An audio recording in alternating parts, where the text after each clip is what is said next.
All right, we are live. Thank you everybody for jumping in. We'll wait for about a minute or so as we let people fill into the webinar room, and then we'll get going here shortly.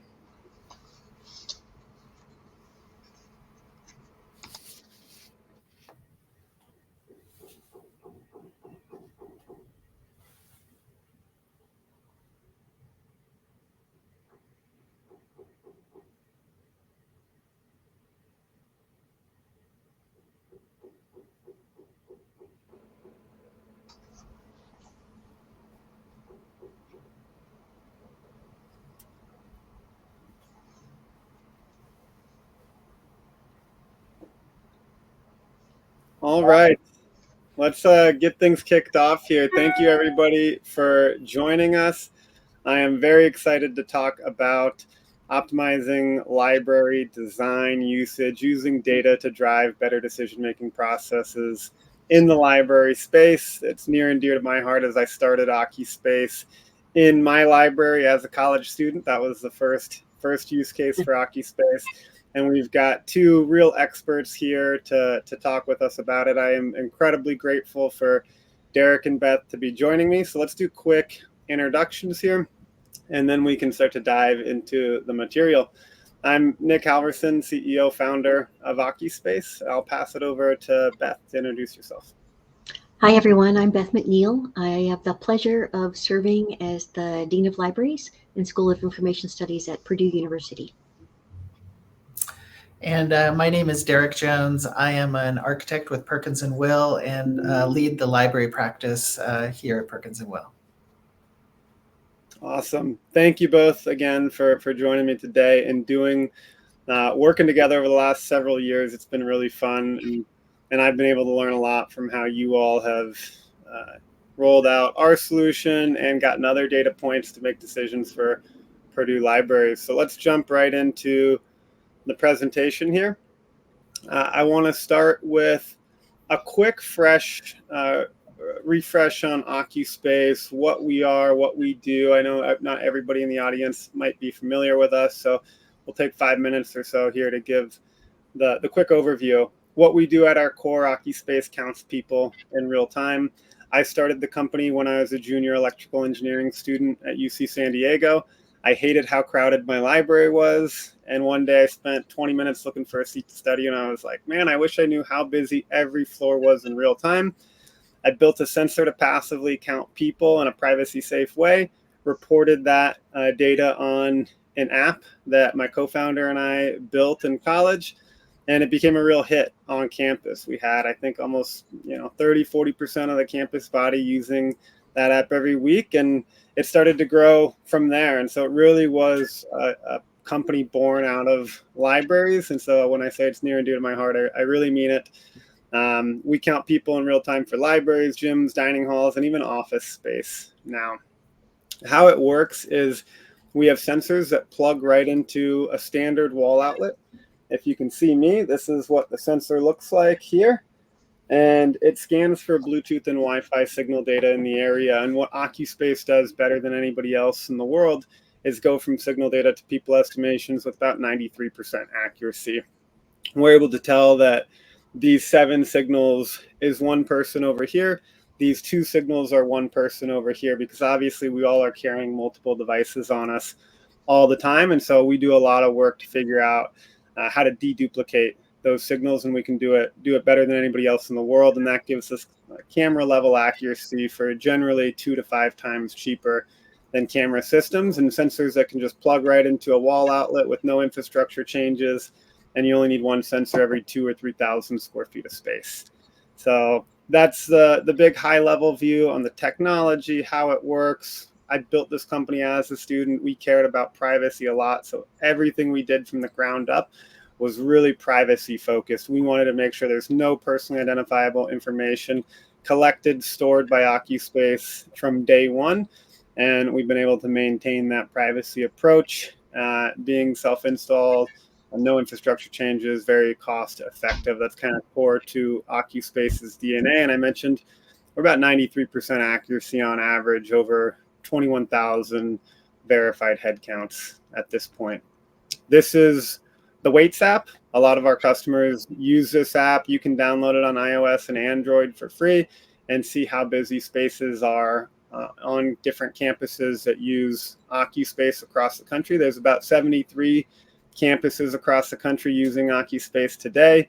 Only a handful of them want to be in the Weights app. It's not a requirement. You can be in the Weights app if you want. You don't have to be. Sometimes customers integrate us into digital signage or websites or their own apps on campus. But this is where students can see how busy is every floor of the library in real time, different libraries on campus. What's the prediction of what it'll be like for the rest of the day? This is the origin of the company, and we still have a lot of students using that app today. And then we have a dashboard, and this is where Beth and Derek and a lot of our customers start to dive into the historical data of how are all of our different spaces being used, how many visitors are coming to the building every day, what's the occupancy of every floor, every area within the building. And now, as of the last couple months, we've actually rolled out dwell time. So how long are people staying in these different areas on average? And you can export this data into Excel and put it in Power BI or Tableau, whatever you like to use for that. I mentioned we're with about 73 universities across the country today. A lot of great schools we've really loved working with. And that is it on Occuspace. I just want to level set on the kind of data that we collect, how we do it, so that as Derek and Beth talk about what they've been able to do with our data and other data sets they've collected, everybody has a little bit of background there. So with that, I will hand it over to you, Derek. Yeah, thanks. So I first became aware of the Occuspace product during the pandemic when we were all struggling to find alternative modes of data collection. And, the real-time data was an incredible resource. But what really intrigued me at the time and still was what we might do, or what the back end of the service and its potential to inform design might be. So if you go next. It was about this time that we were kicking off a master plan at Purdue University for the libraries with Beth. And this was a 7-library system that spread across campus. You can see those libraries here. And this was a big, complicated project. And we thought a tool like Occuspace might help us bring focus to the master plan a bit more quickly. And while this slide is up, I will say one thing, because it comes into play later, that each of these libraries at Purdue, one of the unique things is each of these libraries is embedded within a larger academic building. So there's lots of parts and pieces in addition to the library that are going on within the context. So a little bit of context. For the past 10 to 20 years, libraries have been shifting from what I call a collection-focused model more towards an engagement-focused model. And what this means in terms of space is a general compacting of collections to create space for more patron-focused or patron-centered spaces, study space, collaboration zones, student success services, tech labs, maker spaces, and so on. And so you can see from these charts, particularly two on the left, is this general compaction of collections, which is that green part, and the expansion of the brown, which is those patron-centered spaces. The staff space in gray remains relatively consistent. Now, Purdue was somewhere between these two, as you can see on the right. And when we did some benchmarking on the next slide, we compared Purdue to its peers, and really found that from a seating perspective, it was far below or at the bottom of the peer list. And so, among other things, was the intention to really upgrade the quantity and quality of seating to get to at least that median, which was a significant jump. It's about a 60% jump from where they were. So when we then, on the next slide, you can see what does Purdue look like in the programming. They have really exceeded that engagement-focused model and are more, in the 70% patron space. And also some of that maybe oversized administrative spaces, by proportion of that going up, actually came and started to fall in line with what we're seeing elsewhere. But there is so much brown that we really want to understand what is that patron space, what is that seating? It's important that we get it right when it's taking 50 to 70% of your floor area. So we start with very conventional surveys and student intercept interviews. In this case, at Purdue, we saw a very high utilization rate. 70% of students are there 3 or more days per week. They have kind of a typical profile, and they're seeking quiet space over a collaborative space by a little bit. And all these different libraries are there. The reason a student would go to a library is not necessarily because of its particular collections or discipline-specific services, but really its proximity and convenience to where they live or where their classes might be. One thing students are not doing in the library, particularly at Purdue, but this is pervasive everywhere, is browsing the collections. They are using the collections, but not browsing the collections. And when we ask about change, the number one item was more seating, more variety of seating, better quality of seating.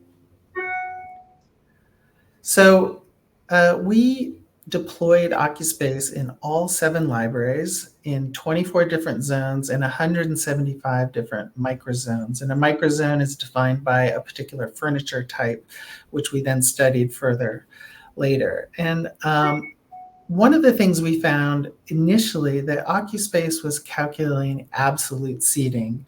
And it would tell us that a space was, 60, 65% full, and then we would go in and it was just jam-packed. So, we suddenly realized we need to understand the difference between absolute full in terms of seat count and when does it feel full? What is the feel of maximum capacity? So we then went in and we recalibrated the system according to furniture types through an observational study. At what point are students turning away? So a 4-top table, for example, is if 2 people are sitting there, the other 2 seats are not perceived as still available. It's essentially taken. So different furniture types have different average occupancy levels. And when we take all of that into account, on the next, we then applied that to all of the conditions across the libraries. And what we found is that 65% for Purdue is about perceived full.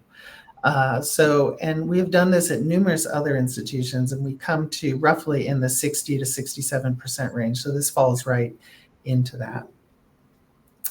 Once we have the data and it's calibrated and it's essentially clean, usable data, we can do all kinds of things. We're collecting 1,500 data points per day across 7 days a week, across an entire semester. This is a lot of information. We can look at it on a daily basis, on a weekly basis, on an hourly basis, as you can see here. We can look at it by library. One of the interesting things is that this begins to tell us trends in use in terms of when do they peak. And they all follow a similar trend except for that pink line, which is the vet med school. And we later discovered, why that curvature was a little bit different. But the other thing here is that blue line, which is the most popular library, often peaking above 100% perceived full occupancy. And how can we begin to use some of its attractors and sort of push people towards some of the available seating in the other libraries? We can also look at the libraries by zone or floor. And here I would just draw your attention to the little bar where it says HISSE or HSSE.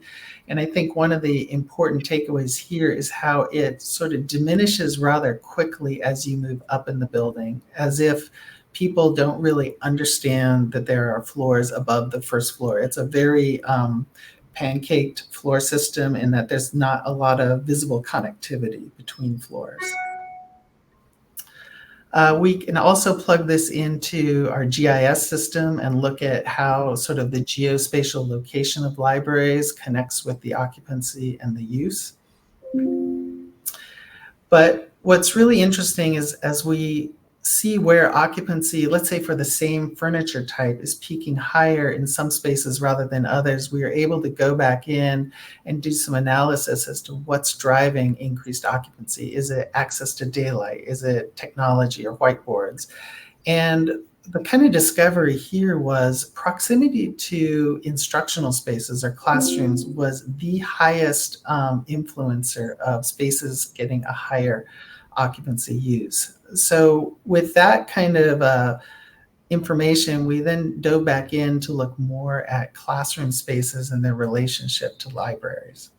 Here across the campus, we looked at classroom density on the left to the density and utilization of library seats on the right to see a general correspondence to the highest density of classrooms with the libraries, but we also found at the kind of campus planning level a few library deserts that we would think about as part of the master plan.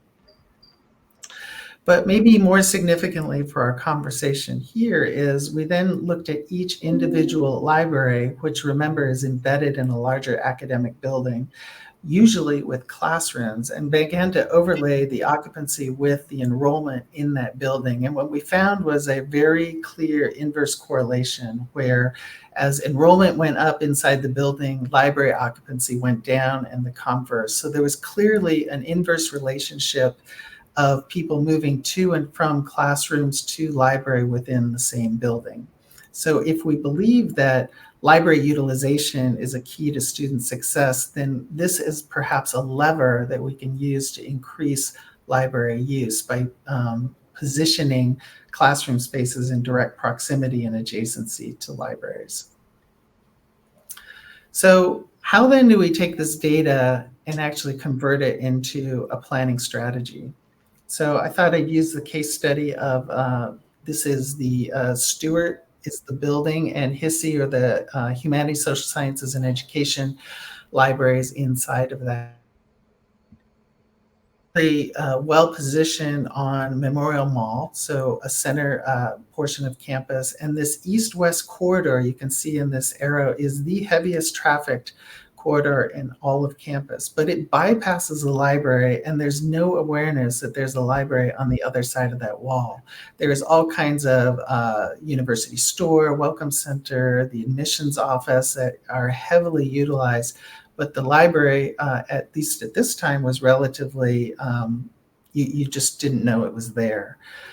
So one of the strategies on the next slide is about how to make that porous, to really open that up and have this ability to move back and forth and to reduce the isolation and the barrier of getting into the library.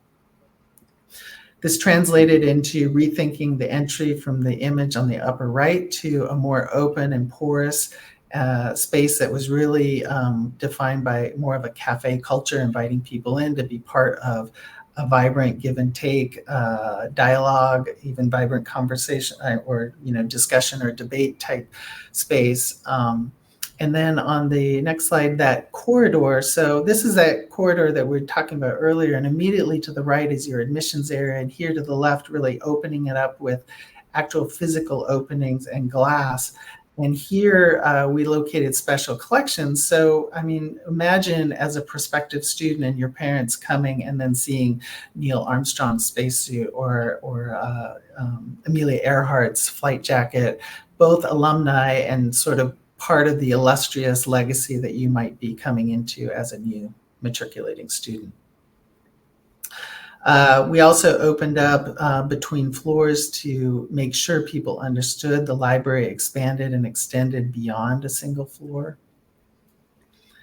And on the second floor, there actually was a whole set of classrooms along that same corridor, one floor up. And so by using the same strategy of opening up and making that more porous, really trying to encourage that fluid movement between classroom and library. And this is just a quick view of what the corridor is today and how it might be sort of made more porous and almost feel like maybe those classrooms are actually inside the library. So just a couple of takeaways that we experience working with this kind of data is, one, very important to calibrate your data. It's really important to think about how you can use Occuspace data in conjunction with other data sets. It's very powerful to start mixing them, and that the data is not an end in itself, but it's a beginning to sort of expand and focus your questions. Fantastic. Thank you, Derek. And I did not know Amelia Earhart and Neil Armstrong were Purdue alumni, I mostly knew about the football players and the Drew Breeses of the world, but maybe those other former ones are a little more impressive. Well, great. Thank you for that background. Let's hand it over to Beth to talk about kind of what's happening today on campus and what's the result of some of these actions we've taken. Sure. Thanks so much, Nick and Derek. So what's happening now? I'll go back to what Derek said about data not being the end all, but it has been incredibly helpful to us as we've been moving forward. And while we haven't yet been able to do everything that the master plan for Purdue Libraries envisions for the future, we've been able to make, with really a modest campus funding, some significant changes. And they've been informed by the data we collected before, and we're continuing to use Occuspace data and other data to help us move forward. So going back to the master plan and sort of the beginning, space for students on a campus that has increasing enrollment each year, which is a beautiful problem to have these days. Space for students is really important. And at the same time, campus leaders are concerned about space for students for studying, etc. We're, of course, in the libraries always thinking about preserving our print collections. And as an R1 university, that's critical. But we also know from data, again, in this case, library circulation data, that some print, while very important to keep and preserve for the future, isn't necessarily used in a regular basis and could be moved. So thinking about where we could preserve or hold and pull print collections when needed, but maybe move them off the footprint, the very, very busy footprint of campus was big for us. And so with our master plan, working with Perkins Will, and then starting to look at the occupancy data, we were able to think what the future could be. And I'd like to talk a little bit about that. So we call a library HISSI for short. It's the Humanities, Social Sciences, and Education Library. Derek's talked a little bit about it, and it's our second largest library facility on campus and an older one. And again, largely inside a building that got built around it in the 1950s. So what we've been able to do over the last couple of semesters, we closed summer of 23 and stayed closed on 2 floors the summer and fall to reopen in January, first day of classes, spring semester, spring 2024, a renovated, refreshed, and really significant, although with modest funding, changes to those 2 floors. Derek mentioned that, I think he used the term pancaked. I hadn't thought about it that way. But in this library, prior to the 2nd and 3rd floor renovations, it was hard unless you knew that there was a 2nd and 3rd floor. They were heavily covered with book stacks and seating around the edges, but unless you were in the know, the 1st floor was always quite busy, but you didn't know to go up to 2nd or 3rd to look for seating. So we've been able to, with the Occuspace data, discover a 20% utilization to a 40% utilization after making the changes that we wanted to do related to our master plan and to find space for students. And just as a side note, the funding came from campus leaders who really wanted student seating and more space for students, which we were totally in support of, but we also needed to figure out where to put our print collections. That is a story for another time, but I will say that the change has been significant in usage. It's comments from alums, donors, and actually returning students were really that they are quite impressed what we were able to do. And today is fall break, yesterday and today. So if you're looking at the Occuspace Waits app, you're not thinking Purdue libraries are very busy today. But in fact, tomorrow they will be again. And dwell time is an important newer aspect. So in at least right now in spring 2024, 94 minutes on 2nd floor of this library in this very busy building, thoroughfare, is the amount of time on average students are spending on the 2nd floor. If we go to the next slide, Nick, thank you. So the 3rd floor also was renovated. In the old days, it was all book stacks. and seating again around the edges. And it saw a 19% utilization rate, up now to 51%. And I consider this just to be so amazing. It's so significant, and it's the kind of data as a library leader or a campus leader that I will be sharing with other maybe budget people on campus to indicate what we can do with some funding to make more space for students. And the 143-minute dwell time is really terrific too, that students are staying in the space and doing probably coursework, etc., using their course management systems, using library resources through them is really terrific. We're really pleased to see that. We know, as Derek noted, why Purdue students use certain Purdue libraries, and it does have to do with proximity. So the opportunity for students to be close to a classroom, maybe in this building or next door, is really important. And we'll continue to think about that as we move forward with our planning. The master plan is probably years in the making, what it will take to get there. But this particular project, which again was modest funding, is making a huge difference as far as student success in our libraries. And Beth, if I can ask, just so that everybody understands a little bit, what these two floor plans looked like pre this renovation was really, you mentioned it a little bit, it was mostly stacks with seating around the outside. And so these renovations weren't knocking down walls and doing huge construction. It was mostly bringing the stacks, bringing the collections to somewhere else and adding furniture in those areas. Is that right? Exactly. Thanks, Nick. I should have talked about that. It was moving collections, which is a major undertaking for those in the audience who are from libraries. I think you know what I mean. And also the decisions around what to move were critical for this project and for our campus. So what remains, about I think 68% of maybe 70% of the books have moved 3 miles away. They come back twice a day if someone needs them.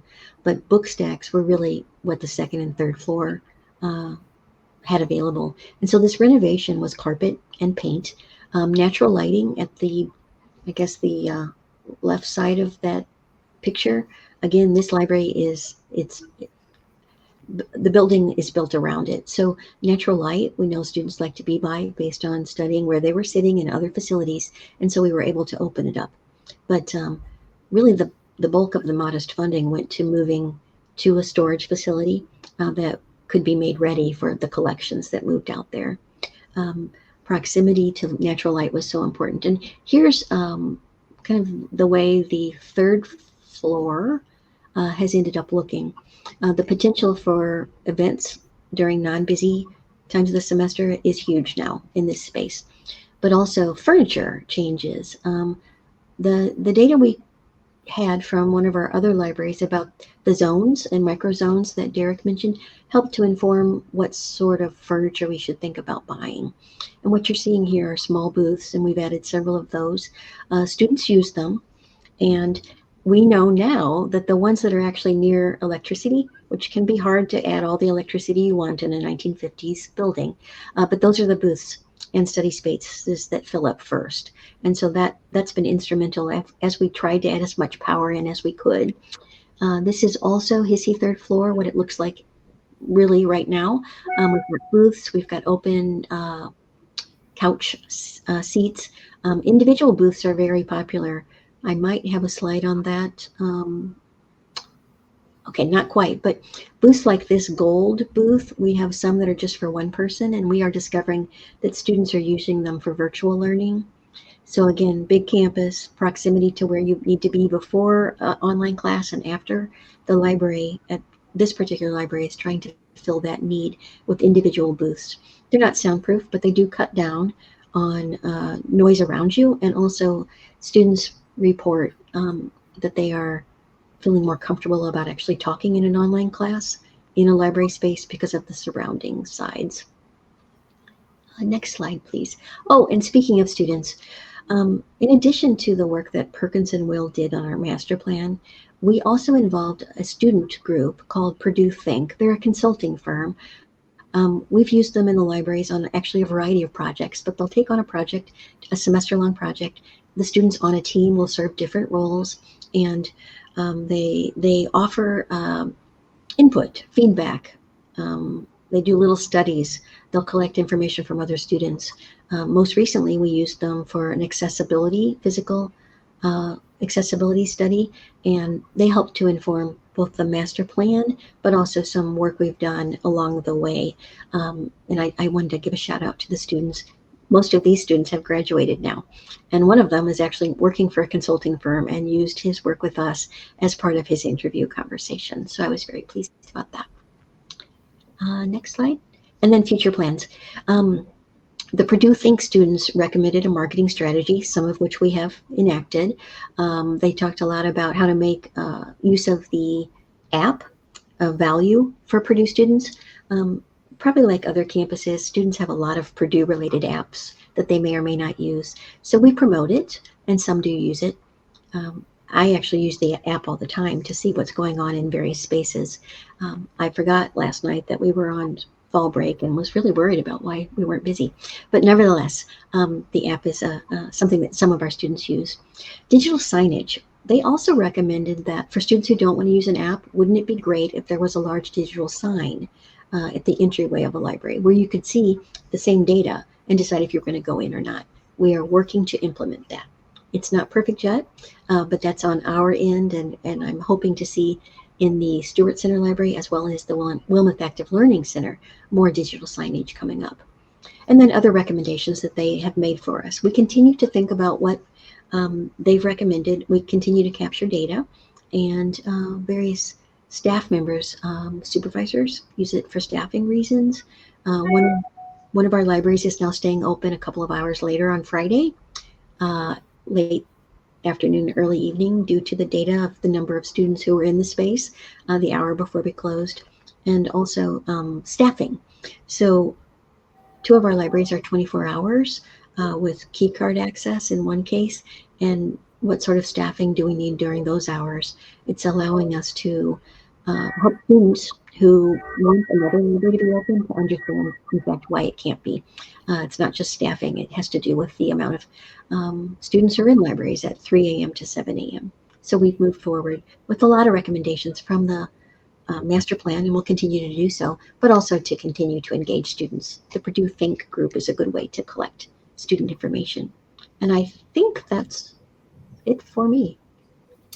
Awesome. Thank you for going over that, Beth. And thank you, Beth and Derek, for that. I think this is such an incredible case study, because a lot of our customers, sometimes they think, if we're going to use this data to make a renovation decision or measure renovation success, we need to be rebuilding an entire new floor, new library. We need, we need huge investment. And I think what you've done at Purdue Libraries, looking at data across 7 libraries and really figuring out, based on Occuspace data and so much other work that Perkins and Will did and other data sources, of where are the real pain points for our students, and where's the low-hanging fruit of how we can make a big difference on where students need it. And I think this is a great kind of middle tier. It wasn't a tiny project, but it also wasn't a huge project. And you can really see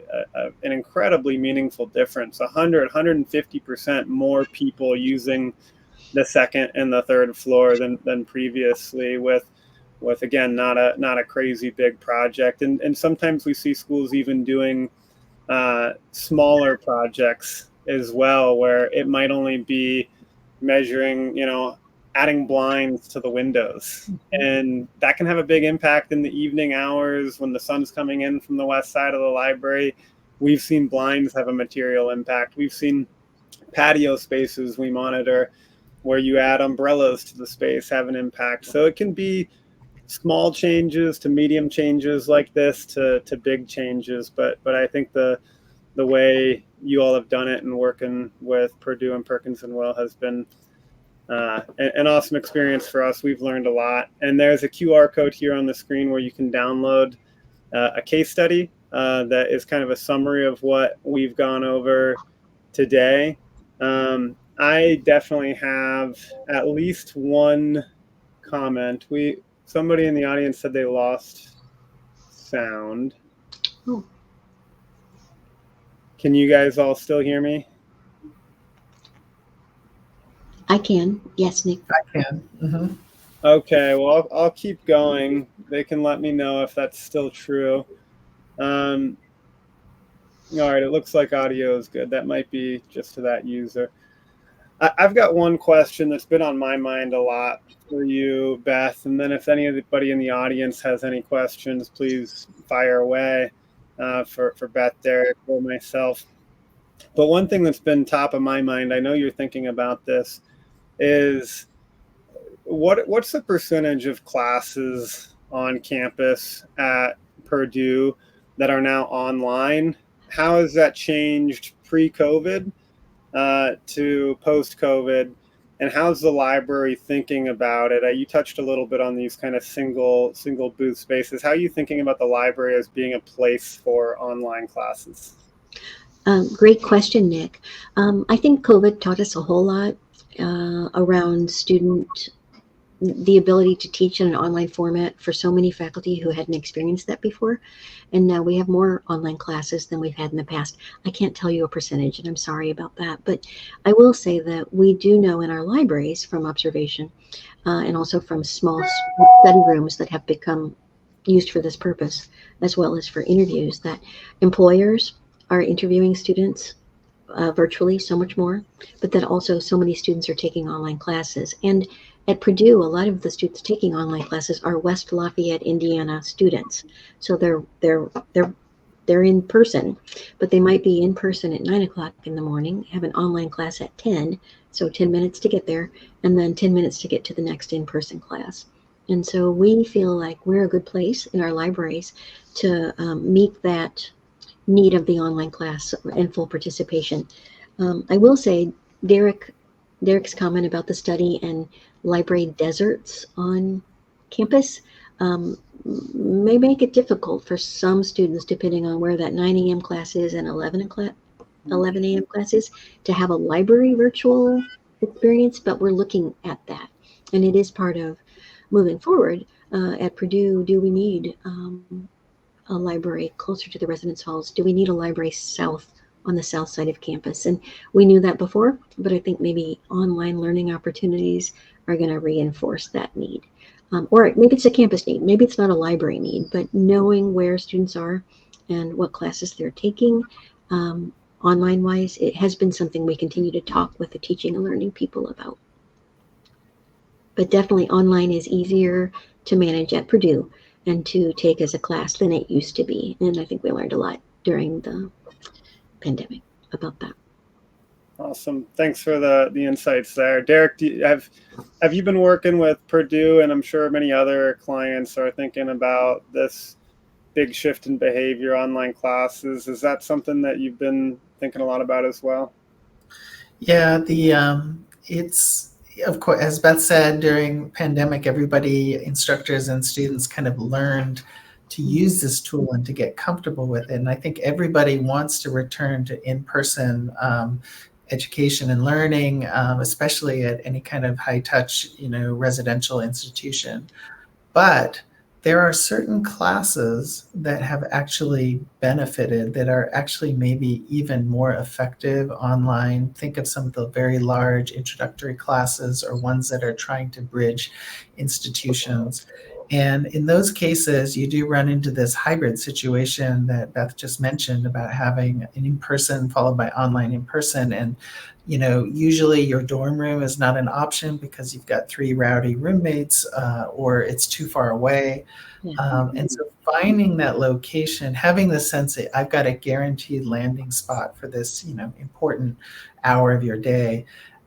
We have seen across numerous institutions that this is something to be fulfilled, and libraries happen to be one of the institutions that usually has a footprint across most of campus, so is a good option for that.